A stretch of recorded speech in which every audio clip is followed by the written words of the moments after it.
La Procuraduría Social intervendrá más de 40 unidades habitacionales para mejorar la convivencia e instalaciones de decenas de familias. Esto será en 10 demarcaciones.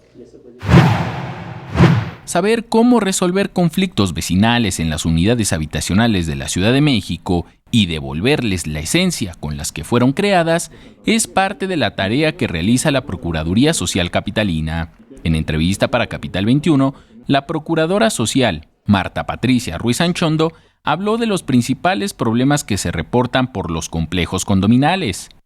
La falta de pago de cuotas de mantenimiento, que deriva en un procedimiento de aplicación de sanciones que está siendo un fracaso. Ante la situación, se ha reforzado el apoyo a las unidades habitacionales como parte del programa de recursos para la rehabilitación de los conjuntos de vivienda, que en la primera entrega ha ejercido un recurso de 3 millones de pesos para beneficio de 46 unidades.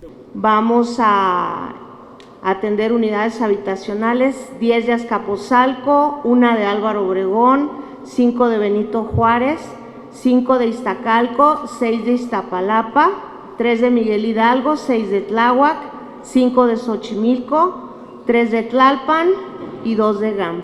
Este apoyo es para pintura, impermeabilización, cámaras de vigilancia, mejoramiento de fachadas, bardas perimetrales, entre otras mejoras. Manuel Olvera, quien brinda ya estos servicios ofrecidos por la Prosoc, compartió para Capital 21 el trabajo que ya se realizó en la unidad habitacional Carmen Cerdán de la Alcaldía Iztapalapa, en donde se instalaron cámaras de videovigilancia. En Carmen Cerdán tienen ellos espacios muy amplios de áreas verdes y el tema de seguridad en referente a los niños.